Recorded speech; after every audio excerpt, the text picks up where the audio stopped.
నీ ముఖ కాంతిలో మా రహస్య పాపములు కనబడుచున్నాయి. ఏ పాపాలు ఇవి? బహిరంగ పాపాలు కాదు, రహస్యంగా చేసిన పాపాలు. అందరూ బయటికి బుద్ధిమంతులే, బయటికి అందరూ భక్తులే, బయటికి అందరూ మంచోళ్ళే. ఎవరు మంచి వాళ్ళో, ఎవరు చెడ్డవాళ్ళో, ఎవరు భక్తులో, ఎవరు వేషధారులో. తేలే రోజు ఒకటి ఉంది, మర్చిపోకండి. తేలే రోజు ఒక రోజు ఉంది. ఆ రోజు అందరి బ్రతుకులు, అందరి జీవితాలు తెర మీద కనబడతాయి. ఎంత కేరింగ్ ఉంటుందో తెలుసా సంఘం మీద ఆయనకు? ఎంత కనుదృష్టి ఉంటుందో తెలుసా? నువ్వు ఎక్కడికి వెళ్ళినా ఎక్కడున్నా ఆయన చూపు, ఆయన దృష్టి నుంచి నువ్వు తప్పించుకోలేవు. అగాధములకు వెళ్ళిపోతే అక్కడ నేనున్నాను, ఆ అంతరిక్షంలో ఆకాశంలోకి వస్తే ఇక్కడ నేనున్నాను. నా నుంచి నువ్వు తప్పించుకోగలవా? కనుక రహస్య జీవితం, అందరికీ తెలిసిన జీవితం ఒకటి ఉంటుందండి ప్రతి మనిషికి. ఎవరికి తెలియని జీవితం కూడా ఒకటి ఉందా?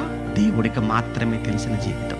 అందరికి తెలిసిన జీవితం అంటే అందరి ముందున్న జీవితం అంటే. మరి అసలు జీవితం అంటే నువ్వు ఒంటరిగా ఉన్నప్పుడు ఉన్నావే, ఇది ఒరిజినల్, ఇది అసలు జీవితం.